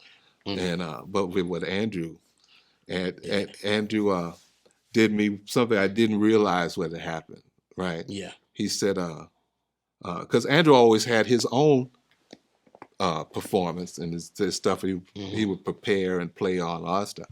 But when he got asked to play with Blakey, he couldn't at that time. Because he had his own thing, and he toured Elvin and everything. Yeah, yeah. But he had his own thing, so he could never do it. After that last recording, he said, "You're my Blakey." Wow. And I wasn't sure really how to digest it. Wow. Right, because he's always been mostly informing in either his own or with other organizations, but never really in a context like that. His wife Jocelyn had thanked me. She said because she had never seen Andrew after all those years. She had never seen Andrew in that context. Wow. Right. Yeah. That's not, especially Andrew writes out everything. Yeah. Right. Yeah. Right. Everything. Yeah. I don't care if it's the place to tie your shoes. That's where you tie your shoes at. Yeah. Right. Yeah. And so, but this time it was different context. More of here's the straight head thing that is not. Now he's a part of it and not really leading it. But yeah, he said. She said, "Could you hire my husband some more to do this?" And I'm like, "Wow, yeah." But yeah, it was amazing, man. Now, over the years, you develop a close friendship, relationship with Andrew. Yeah, and you would go. I go see him and buy stuff. and talk about and we talk about the business all the time. And towards the end of his life, he had a stroke. Yeah, you would go visit him in a hospital. I would see him. I saw him in the hospital, and then he made it out. He recovered from that, and then was back home. And I think you would tell me about the nurses and how you remember? Yeah, because first of all, they didn't know who he was. Yeah, they didn't really understand. Yeah, who I think some of them did, but they didn't really understand. Get a context, because there's a lot of folks that they're dealing with all the time, and it could be but they didn't really understand the context. But one day I brought his book, his autobiography in. Everybody Loves the Sugar. That book in with me, and I said, "This is who." I set that big thing. It's 845 pages. Yeah. Hardback. And this is all self-produced, Yeah. right? So so it was just here's some recordings and something, but they started to see, it's not just anybody sitting here. Yeah, he was beautiful kid. And I heard he passed reading his own autobiography. Yeah, ain't that heavy? That's a life lived, man. Right. Andrew was amazing, man. That's a life lived. You still, whether they like it or not, they're still learning lessons from Andrew. Yeah. Like a lot of the elders that we've had. But Andrew, how hip is that? Everybody loves the sugar. Yeah. And he had a level of humor, man. That was, man. When you read his autobiography, man, you just be laughing your behind off. Yeah. I'm still trying. I still need to talk to Jimmy Owens. Okay. About, I think he was contracting that gig when he did Carnegie Hall. Right. There was it was a tribute to, I think it was a tribute to let's see, McCoy was there, had his group, Elvin had his group, and then they brought Andrew in with the big band to do this. Not Jimmy, what Jimmy Garrison? I can't immediately remember, but it was a Carnegie Hall concert. Wow. And everybody, but I think Jimmy Owens was on the main contract for that gig. Faddis, everybody was on that gig. Yeah. And that was the last recording I purchased from Andrew. Oh wow. So yeah, that's a whole. You have it? Yeah, you had that recording? Yeah. We listened to it in his bed in his house. I had to check that out. Yeah, it's amazing. It's amazing. But yeah. All right, man. We on our way to the end, man. Here. Yeah. I want to talk about that unk you got right there. My African unk. Yeah. Now, what's the significance of that? So this back in just after the Million Man March, right? Okay. I went to go hear Dr. Ben speak. Dr. Yusuf Dr. Ben Yosef Yaakov. Ben Yaakov. Yes, so sir. I went to go hear I've him heard speak. him speak. Yeah. Right. At Howard University. Yeah. One of our great historians and teachers. Man. Right. Right. And so, and that was it was really a powerful thing because I had seen Doc on different things, like I think Gil Noble's show up in New York, all that stuff. But then as the first time I really got a chance to see him and hear him, and then right after that he had this course, Break the Chains African Study School, and so I'm like, oh, where he started a group just to talk about Nile Valley history, right? Starting for like at the reunification of Egypt. So we would study with Doc a year, right? So he'd come down, we'd meet with him. In between that, we'd get our notes together for the next lesson. So at the end of that, you had to take an oral exam in Egypt. Right, so it's all this is cool, you're like, because you can always talk about it, you can always think, but until you get there, there's no more talking at that point. Yeah. He said, "Don't trust me, look at it, it's right there, put your hand on it." So y'all did a tour to Egypt. Yeah. Yes, that's beautiful. And for 2 weeks. Wow. Yeah, it was beautiful, man. I to see those pyramids, man. It's like I tell people it was like stepping on the moon. Yes. And then you go to the library and see the mummies and see all that stuff, man. It was amazing. Oh my God. I mean, but it puts it goes to a different issue of finding out more about yourself. Yeah. Right. No, because especially being born here in the U.S., we weren't. There was a lot of history already taken away from us, right? So because of slavery, because of race, all that stuff. So if you were told growing up, like a lot of us, we didn't have,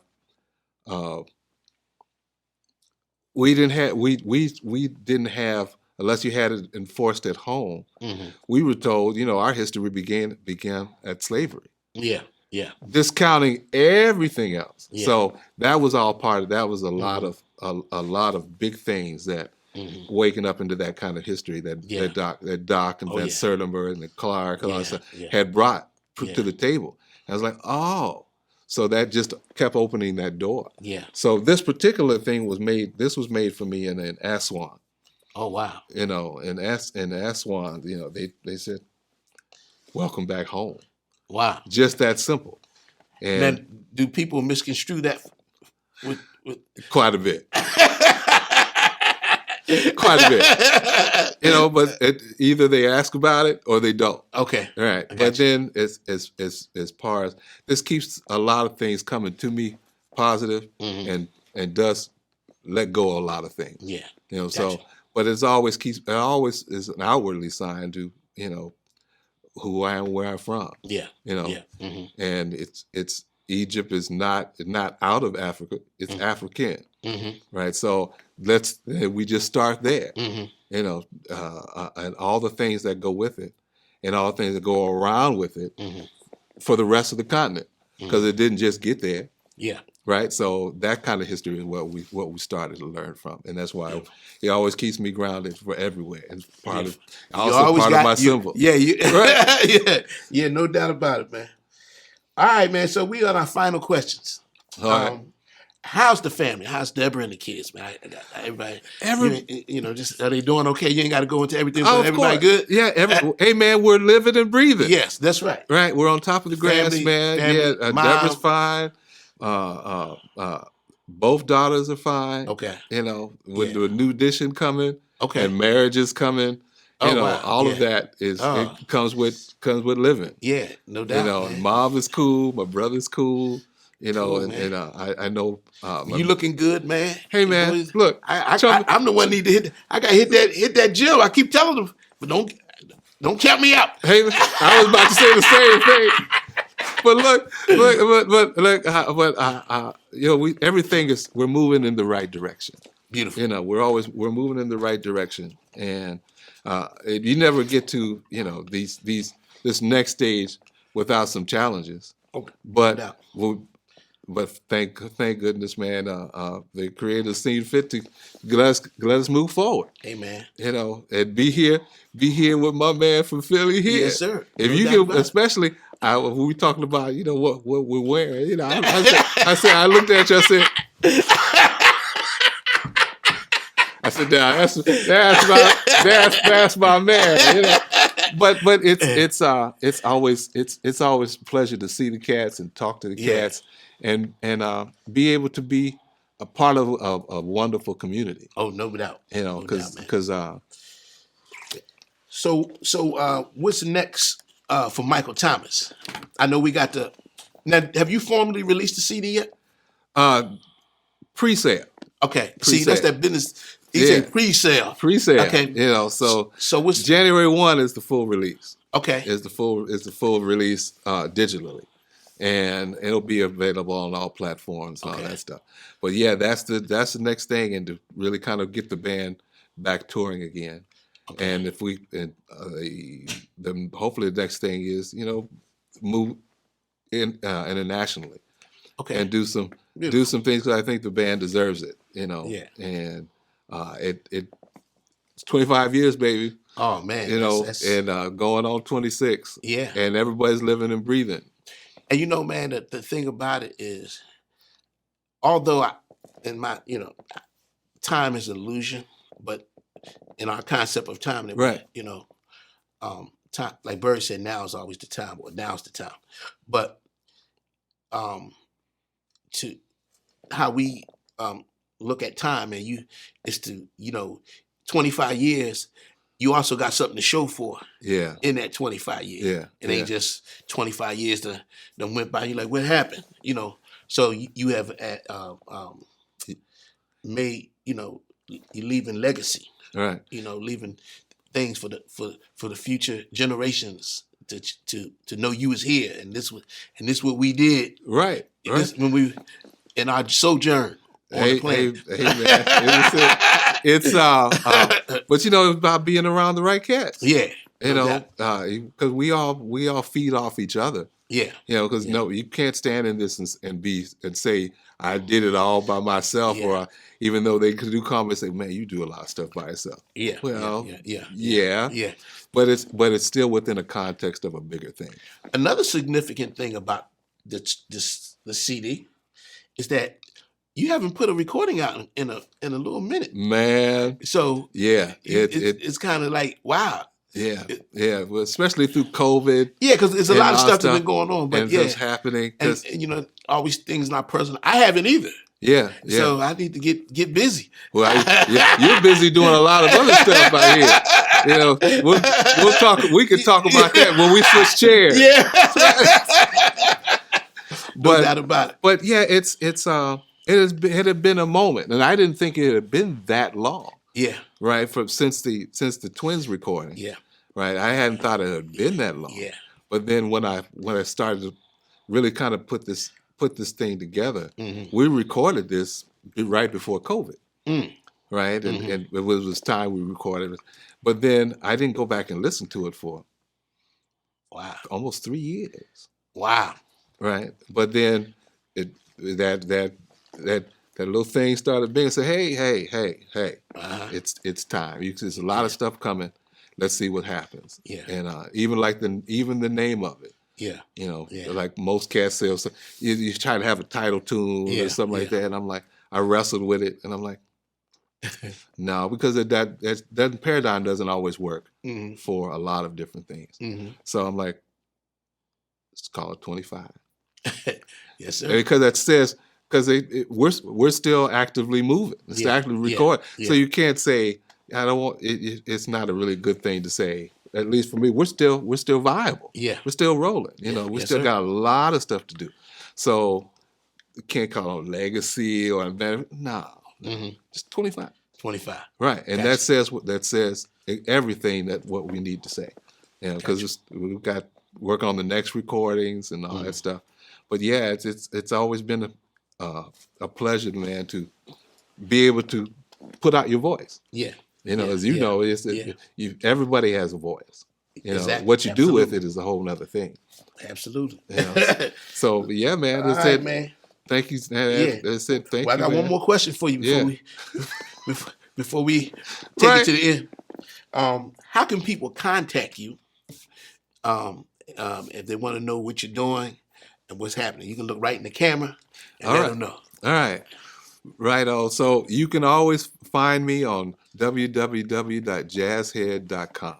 And that's one Z, JAZHEAD.com. The bios, all that stuff are on there. And CDs are available. And you can it's always best to go directly to the website. Not Amazon is cool, Spotify is cool, but if you always want to directly support the artist, go to their website and get it there. Because Yes, sir. I love the new technologies of Spotify and all that stuff, but that is it's not as beneficial to the artist. Yes. Right. So buy it directly from the artist.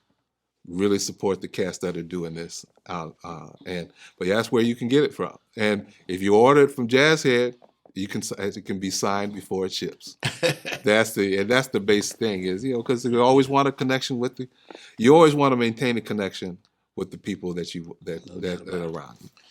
My man. Hey, man. Hey, I really appreciate you coming on and chatting up, man.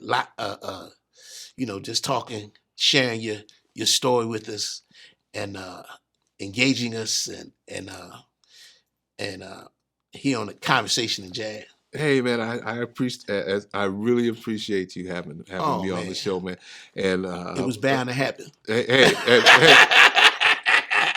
we didn't have the food involved, but yeah, man, it was beautiful, man. Thank you, and man. thank you so much for man. always doing such a great job. Appreciate you, man. And kudos to you, man, especially in your endeavors. Yes, sir. The new ones that are coming Yeah. and the other ones that you've done Yeah. and continue to do. Thank you, brother. And man, all the best on the 25. Yeah, baby. Recording, man. I can't wait to hear it. And can't wait to hear the band. Hey man, the band is key. Yeah, so yeah, man. And Happy New Year to you. Yeah, man. You too, brother. All hail. That's right. I mean, because the only thing we didn't say that we're frat brothers. Phi Mu. Yes, sir. And that's always the cat, the musical cat. Yes, sir. No doubt about it, man. All right, there it is, the one and only Mr. Michael Jazzhead Thomas here on A Conversation in Jazz, and we will see you on the next one.